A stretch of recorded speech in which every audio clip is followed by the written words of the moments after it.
Shalom, bien-aimés dans le Seigneur, que le Tout-Puissant de Jacob vous bénisse. Bon dimanche à vous tous qui nous suivez, bien-aimés. Dorénavant, nous avons la possibilité de pouvoir vous adresser une prédication chaque dimanche afin de prendre soin de vous. Mais à partir de cette journée, nous vous demandons, vous qui avez la possibilité, bien-aimés dans le Seigneur, de pouvoir nous suivre, de chercher un moyen pour partager ces liens et surtout de permettre à toute la communauté des élus de Dieu de pouvoir savoir que dorénavant, vous avez la possibilité chaque dimanche de suivre les enseignements, la prédication sur le bien fondé de la Bible. Déjà, nous commençons à vous signaler que chaque dimanche, nous n'allons aborder que, bien-aimés dans le Seigneur, le cours et l'enseignement biblique dominical sur le fondement de la vie spirituelle dans le christianisme. Qu'est-ce que nous entendons par fondement de la vie spirituelle dans le christianisme? Nous attendons par fondement le fait justificatif d'une croyance. C'est-à-dire que lorsque vous recevez Jésus comme Seigneur et Sauveur, en accord avec Jean chapitre 1, le verset 12 au verset 13, notez, je vais paraphraser. À tous ceux qui l'ont reçu, à tous ceux qui croient en son nom, la parole de Dieu leur a donné le pouvoir de devenir enfants de Dieu, lesquels sont nés ni selon la volonté de la chair, ni selon la volonté du sang, ni selon la volonté de l'homme, mais selon la volonté de Dieu. Et donc, bien-aimés dans le Seigneur, le fondement de la vie chrétienne est spirituel, parce que les naissances biologiques sont absous, et nous n'avons que la naissance spirituelle qui va prévaloir dans celui qui vient de naître dans le royaume de Dieu. Alors, il est important, aujourd'hui, que nous informions tout le monde qu'il y a ce qu'on appelle le fondement du christianisme. Lorsque vous regardez une maison, il y a 4 piliers. Ça s'appelle le socle qui maintient l'édifice. Alors, le fondement, c'est le point de départ de votre système. Vous avez reçu Jésus, c'est bien. Vous espérez marcher avec lui, c'est bien. Mais il y a une chose que vous devez savoir, qu'il existe de vérités fondamentales dans la parole de Dieu, que vous ne devez pas créer, mais que vous devez découvrir. Alors maintenant, la vérité dans le christianisme s'appelle le fondement. Donc ce sont des vérités sur lesquelles tout chrétien qui vient d'adhérer à la foi chrétienne doit connaître pour avoir une marche spirituelle fructueuse. Sinon, le peuple périt faute de connaissance. Alors, que dit la Bible au sujet des fondements? J'aimerais que de ce départ, puisque nous avons repris à zéro, que vous ayez le moyen d'avoir votre bloc-notes, d'avoir votre cahier, afin de noter les enseignements qui, si Dieu nous prête vie, peut nous prendre 3 ans afin de créer des chrétiens forts partout dans le monde. Parlant de fondements bien-aimés dans le Seigneur, nous allons rapidement dans le livre de Psaume, chapitre 11, le verset 3. Voici ce que dit la Bible dans le livre des Psaumes. Quand les fondements sont renversés, le juste, que fera-t-il? Et donc vous comprenez que l'apôtre, plutôt le psalmiste, à travers David, il est en train de chercher où se trouve le refuge de Dieu. Parce que quand tu reçois Jésus comme Seigneur et Sauveur, en fait, tu viens puiser auprès de lui. Ce qu'on appelle le refuge. Mais le refuge de Dieu n'est pas seulement une maison géographique. C'est un ensemble de vérités qui doivent habiter à l'intérieur de ton homme-esprit. Ah, maintenant, ces fondements-là, lorsqu'ils vacillent, lorsqu'ils sont renversés par ceux qui sont censés transmettre cette vérité, alors la question et la responsabilité devient individuelle. À ce moment-là, que doit faire le juste? Parce qu'il a reçu Jésus. Mais malheureusement, les personnes qui l'ont transmis cette vérité l'ont renversée. Alors, ce qui fait qu'il y a compromission et la marche avec Dieu est compromise. Nous sommes au début de notre formation sur le fondement de la vie spirituelle dans le christianisme. Mais bien, mais la même vérité, est complété par le livre des psaumes, au chapitre 82, le verset 5 au verset 7. Je veux que tu notes, la Bible dit, pourquoi parlons-nous des fondements? Pourquoi tout chrétien a besoin de connaître les fondements de la vie spirituelle dans le christianisme? Pour une simple raison. Premièrement, lorsque vous ouvrez la Bible, dans le livre de Psaume chapitre 82, le verset 5 au verset 7, la Bible dit, ils n'ont ni savoir, ni intelligence. Ça veut dire, la dispense de secours a pour mobile principal de permettre à tout chrétien né de nouveau de recevoir le savoir et l'intelligence divine. La Bible enseigne ces savoirs. La Bible enseigne cette intelligence. Mais le Saint-Esprit l'utilise étant le protecteur des Écritures afin de faire naître en toi la divinité de Dieu. Comme en Jésus habitait corporellement toute la plénitude de la divinité, le savoir divin, l'intelligence divine est transmise à tout chrétien pour qu'il soit solide et qu'il soit édifié comme un rocher. Deuxième objectif pour lequel il faut connaître le fondement de la vie spirituelle dans le christianisme. Toujours dans Psaume 82, nous lisons. Ils n'ont ni savoir ni intelligence. Ils marchent dans le ténèbre. Mais pourquoi le chrétien qui a reçu Jésus, qui est censé refléter la lumière? Mais la Bible dit, ils marchent dans le ténèbre. Ça veut dire la possession du savoir, la détention de l'intelligence divine chasse le ténèbre dans ta vie. Or, le ténèbre ne signifie pas seulement l'obscurité la plus profonde. Hosanna. Parce que quand on dit ténèbres, certaines personnes se réfèrent dans les livres de Ésaïe chapitre 62, Ésaïe chapitre 60. La Bible dit, lève-toi, sois éclairé, car ta lumière arrive et la gloire de l'Éternel est sur toi. Ésaïe 60, le verset 2. Voici les ténèbres couvrent la terre. Voici le ténèbre couvre la terre. Ça veut dire quoi? Le mot ténèbres se répète à chaque fois dans la Bible. Et le prophète Ésaïe, parlant encore des ténèbres, dans Ésaïe chapitre 9, le verset 1, il faut noter parce que chaque dimanche, nous allons te permettre de te préparer, de t'armer pour posséder l'intelligence de Dieu et refléter la gloire de l'Éternel en détenant son savoir et son intelligence. Ésaïe chapitre 60, le verset 1. Le peuple qui marchait dans les ténèbres voit une grande lumière. C'est-à-dire que dans ta vie, la rédemption, la régénération, la réconciliation avec Dieu, au travers Romains chapitre 10, le verset 9, si tu confesses de ta bouche le Seigneur, si tu crois dans ton cœur que Dieu a ressuscité Jésus-Christ d'entre les morts, tu seras sauvé. Ça veut dire maintenant que puisque tu viens de naître de nouveau, il y a des vérités que tu dois connaître pour éviter que le ténèbre demeure à l'intérieur de toi. Mais que devons-nous apprendre par les concepts ténèbres? Bien, mais tu ne peux pas directement, en te repentant dans le Seigneur, t'engager dans la voie de combat, dans la voie de la délivrance, dans la voie de prières multiples, alors qu'en toi demeure encore l'ignorance. Parce que le mot ténèbres, de son étymologie grecque, signifie tout simplement l'ignorance totale de Dieu. Et maintenant, le fondement que nous sommes en train de transmettre vient pour te donner l'intelligence et le savoir divin afin de repousser l'ignorance. Alors, quand tu repousses l'ignorance, c'est le ténèbre que tu repousses. Voilà pourquoi le peuple ne périt pas faute des pasteurs. Le peuple ne périt pas faute des évangélistes, apôtres, docteurs ou prophètes.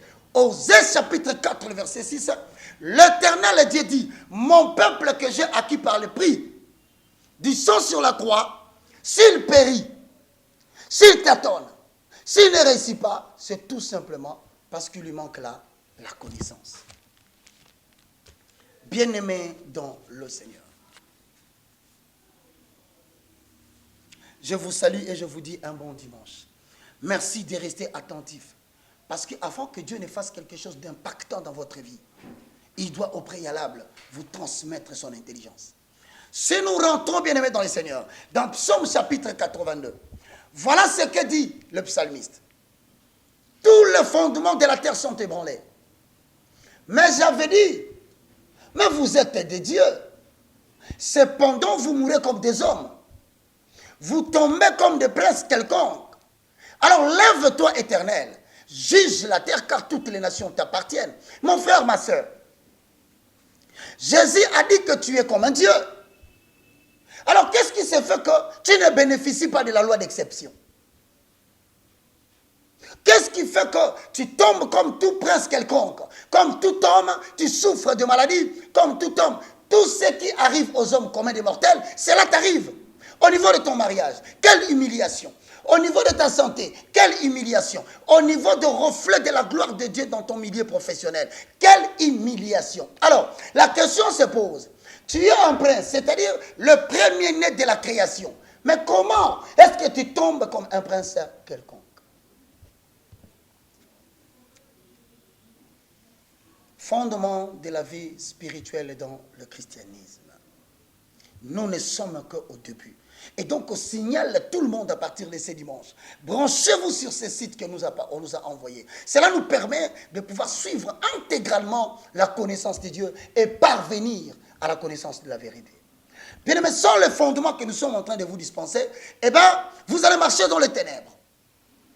Vous allez tomber comme des princes quelconques. Et vous n'allez pas refléter la gloire de Dieu. Et la Bible dit, vous tomberez comme des princes quelconques. C'est-à-dire que, bien aimé dans le Seigneur, tout en proclamant le nom de Dieu, mais vous n'allez pas refléter sa gloire. Vous n'allez pas refléter sa longévité. Vous n'allez pas refléter, à défaut, son éternité. Et vous n'allez pas refléter sa gloire.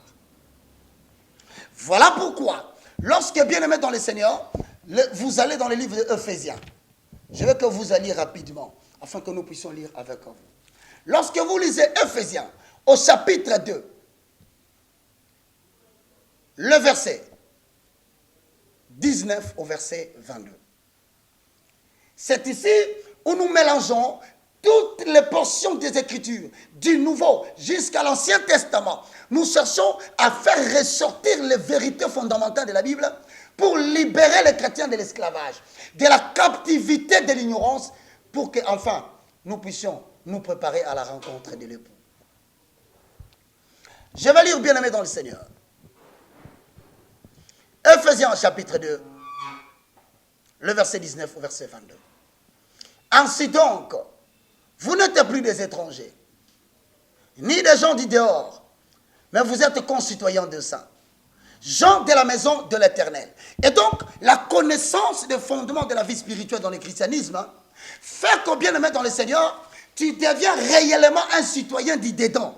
C'est-à-dire que non seulement que tu as rencontré le Seigneur dans ta vie, mais aussi, bien-aimé dans le Seigneur, tu commences à vivre les réalités du dedans.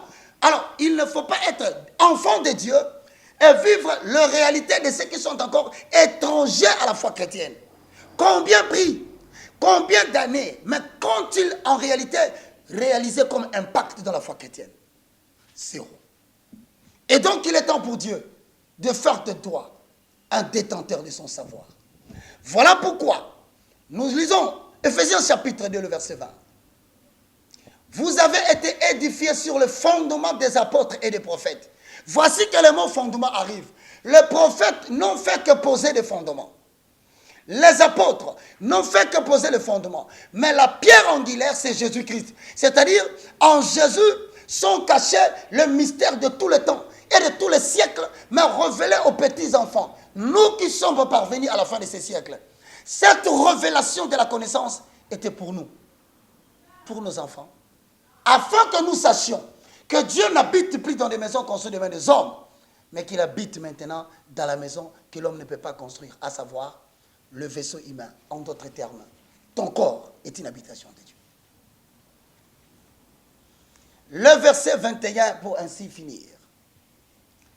La Bible dit, en lui, tout l'édifice, c'est-à-dire en Jésus-Christ, tout bâtiment, mais entendez par bâtiment, vous entendez par bâtiment, ta maison, entendez par bâtiment. 1 Corinthiens chapitre 3, 16, où l'apôtre Paul dit, ne savez-vous pas que vos corps sont les temples du Saint-Esprit? Mais comment Dieu peut loger dans un temple qui est le corps? C'est au travers de la connaissance, l'ensemble de vérités fondamentales qu'il pense placé dans l'homme, afin que celui-ci soit le détenteur, le gardien de son savoir. Et la Bible dit vers le verset 22, en Jésus, vous êtes aussi édifiés pour être une habitation de Dieu en esprit. Les livres demeurent dans les bibliothèques. Mais le fondement de la connaissance de Dieu doivent être placés en toi. Parce que c'est toi qui deviens le porte-parole de Dieu. C'est toi qui deviens la lettre que Dieu écrit aux nations. C'est toi qui deviens la lettre qu'il écrit à ta famille. En te voyant, les gens vont voir la gloire de Dieu invisible qu'ils n'ont pas connue. Mais cela ne peut se faire que par la transmission des fondements de la vie spirituelle dans le christianisme. Mesdames et messieurs, très chers frères dans le Seigneur, il est temps pour toi, chaque dimanche, de prendre tes notes, d'avoir un moment pendant 30 à 35 minutes à recevoir ce que Dieu nous a donné comme dépôt pour le transmettre à l'Église. Car il est temps que l'Église reflète la gloire de son mari. Cependant, on se pose une question. Monsieur Roger, il y a finalement combien de fondements? Les gens courent ça et là, à la recherche de la rencontre de Dieu. Mais ils entrent dans des religions. Ils croisent des hommes. Conséquence, ce sont des déceptions. Entrer en contact avec Jésus, en recevant son instruction, doux comme le miel, ce qui donnera du repos à vos âmes. Les fondements sont au nombre de 4.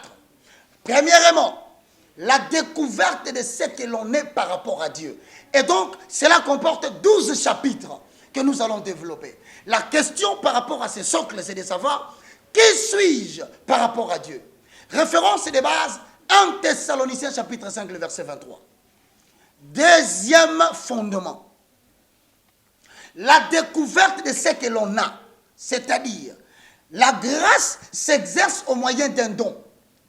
Sans que tu puisses entrer en possession du don que Dieu t'a donné, inutile, ta vie chrétienne ne sera que improductif. 3.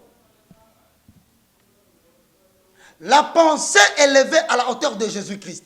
Ça veut dire, nous allons pénétrer la dimension de l'homme-âme, afin de faire de l'âme le lieu où Dieu dépose les renouvellements de l'intelligence, afin que l'homme ne s'attache pas à ses propres pensées, mais qu'il adhère à la pensée de Dieu qui, depuis des siècles, a accompli des choses pour lesquelles lui voudrait se battre aujourd'hui. Mais comment faire pour élever la pensée à la hauteur de Jésus-Christ? Bien-aimés dans le Seigneur. 4, enfin, la maîtrise du facteur temps, c'est-à-dire la loi de la planification. Vous savez pourquoi on enseigne ces cours? On va chuter par ça, pourquoi? Mais ces 4 fondements, 2 sont des théories que nous allons vous enseigner, et les 2 autres socles feront l'objet d'une expérience pratique. Et maintenant, lorsque nous entrons dans les 2 premiers fondements, si vous le ratez, vous ne comprendrez plus jamais cette Bible. Vous ne comprendrez plus jamais le chemin de la foi. Parce que les 2 fondements théoriques sont les sous-bassements. C'est ça même la base de quiconque a commencé à recevoir Jésus et a souhaité à marcher avec lui. Mais cependant, le 4e socle, la maîtrise du facteur temps, va nous dire tout simplement, nous ne sommes pas éternels sur la terre. En 7 jours, Dieu est venu à bout de la pensée qu'il avait.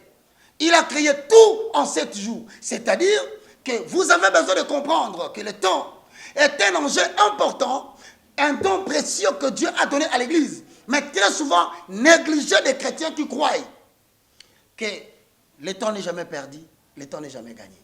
Non, le temps c'est l'extension de la durée pendant laquelle les choses doivent se faire dans ta vie. Au-delà de ça, tu ne peux plus rien faire. Voilà pourquoi, dans la notion de l'étude de la planification, nous annonçons des vérités qui te permettent de quitter là où tu es pour t'amener vers le lieu que Dieu t'attend. À travers des notions telles que principales, premièrement, échouer de planifier ce que tu dois faire. C'est planifier l'échec dans ta vie. Car une vie menée sans priorité est une vie a priori ratée. Quand quelqu'un ne sait pas ce qu'il fera dans 1 minute, ce qu'il fera dans 1 heure, ce qu'il fera dans 4 heures, et bien aimé dans le Seigneur, c'est le début de l'échec dans la vie de l'homme. Succès et réussite ne viennent pas accidentellement dans la vie de l'homme. C'est un effort permanent, régulier, de petits efforts journaliers. C'est-à-dire, intègre les temps dans tout ce que tu fais. Je présente une émission, c'est pour 30 minutes ou 35. Alors maintenant, c'est là où nous allons étudier les éléments tels que la loi de la correspondance, la loi du rejet et la loi de la sélection. C'est là où tu verras comment exploiter ton temps de manière à permettre au Saint-Esprit d'agir avec toi. Donc, bien-aimés dans le Seigneur, nous vous demandons tout simplement chaque dimanche de pouvoir vous scotcher sur ces sites. Déjà, le samedi à minuit, le programme est déjà publié. De manière à ce que cette fois-ci, que chacun de nous puisse aussi devenir détenteur de ses savoirs. C'était le moindre de tous, l'évangéliste Roger Baka. Au travers la dispensation du cours sur les fondements de la vie spirituelle et dans le christianisme. Retenez qu'il y a 4 socles. La découverte de ce que l'on est par rapport à Dieu. La découverte de ce que l'on a comme don, car sans cela, vous ne pouvez pas exercer cela. 3. La pensée élevée à la hauteur du Christ. 4. La maîtrise du facteur temps. Et donc aujourd'hui, bien-aimés dans le Seigneur, nous voici pour le besoin de la cause, excusez-nous, pénétrer déjà le premier socle. Lorsque nous allons pénétrer le premier socle, il y a 12 chapitres que nous allons vous donner. La compréhension de l'être humain, premier chapitre. La compréhension de l'être humain, ou connaître l'être humain. Bien-aimés dans le Seigneur, l'être humain est composé de 3 hommes comprenant 2 natures énoncées. L'erreur la plus grave, que lorsque vous croyez que vous êtes un tout cohérent, non, chaque fois que vous vous levez le matin, 3 personnes se lèvent en vous, 3 hommes se lèvent en vous, ils sont en perpétuelle guerre, en sorte que celui qui aura plus de possibilités, celui qui va présider à la destinée de ta journée, celui qui va présider à la destinée de ta semaine, celui qui présidera à la destinée de l'année. Et maintenant, ces 3 hommes, qui sont-ils et quelles sont les 2 natures? Bien-aimés, vous venez de mettre le pied sur le savoir et l'intelligence divine. Rapidement, nous commençons à retenir les énoncés. L'être humain, allez-y noter, est composé de 3 hommes comprenant 2 natures. Question. Qui sont donc ces 3 hommes? Et quelles sont ces 2 natures? Au sujet de ces 3 hommes, 1 Thessaloniciens chapitre 5, le verset 23. Lisons. Que le Dieu de paix vous sanctifie lui-même, tout entier, et que tout votre être, 1. L'esprit, 2. L'âme, 3. Les corps, soit conservé irréprochable lors de l'avènement de notre Seigneur Jésus-Christ. Bien-aimés, au travers de cette référence, quel est le corps que nous devons retenir? Ce que nous devons retenir, bien-aimés dans le Seigneur, c'est que l'être humain est composé de 3 hommes. Le premier homme, il s'appelle l'homme esprit. Le deuxième homme en toi, il s'appelle l'homme âme. Le 3e homme en toi, il s'appelle l'homme corps. Les 3 entités se battent afin que l'un d'eux puisse recevoir la supériorité et présider la vie de l'homme. Retenez premièrement, quelles sont les facultés de l'homme esprit? C'est-à-dire, quels sont les domaines de compétences? Quels sont le potentiel que détient cet homme? L'homme esprit est composé de 3 facultés. Premièrement, je parle lentement maintenant de manière à te permettre de noter. L'homme esprit est composé de 3 facultés. Primo, la communion. Deuxièmement, l'intuition. Troisièmement, la conscience. Et donc, retenez à ta tête d'aujourd'hui, quand vous dites prions, Quand vous dites chantons, quand vous dites parlons à Dieu, ce n'est pas l'homme âme qui fait ce travail. Ce n'est pas l'homme corps qui fait ce travail. Celui qui entre en communion avec Dieu, c'est ton esprit. Il entre en communion avec le Saint-Esprit parce qu'ils sont de même nature. Voici les enseignements que nous n'avons pas obtenus. Maintenant, la communion te permet d'entrer en contact avec le monde invisible, c'est-à-dire même ceux qui ne sont pas chrétiens. Lorsque vous apprenez qu'ils vont faire des concentrations, c'est pour que leur esprit saute vers l'au-delà et entre en contact avec d'autres divinités. Mais chez nous, dans la foi chrétienne, c'est au travers la prière, en fermant les yeux, que notre esprit entre en contact avec le Saint-Esprit. Et malheureusement, pour ceux qui ne le connaissaient pas, après avoir reçu Jésus, nous n'entrons plus en communion avec le Saint-Esprit. Le Saint-Esprit fait de notre esprit sa demeure. Il habite là. Tu n'as plus besoin de l'inviter. Car si tu pêches, tu l'as attesté. Mais il n'est pas sorti en dehors de toi. Et donc, ce que tu peux faire pour le réveiller, c'est de rallumer le feu du Saint-Esprit. 2. L'intuition. L'intuition, c'est la capacité d'écouter Dieu après avoir été en communion avec lui. C'est-à-dire, il n'est pas seulement un Dieu qui écoute, mais il est aussi un Dieu qui répond. Alors, Dieu peut te parler. C'est ce que nous allons appeler dans la suite des temps, à te donner les signaux divins. Un problème peut te tourmenter. Une difficulté peut tourmenter une famille. Un sérieux problème, une situation difficile peut frapper une nation. Mais il faut que Dieu vous donne les moyens pour trouver la solution. Ça s'appelle les signaux de Dieu. Pour que toi, à ton tour, tu l'entendes et que tu l'exécutes. Et là, tu as besoin d'augmenter ton intuition.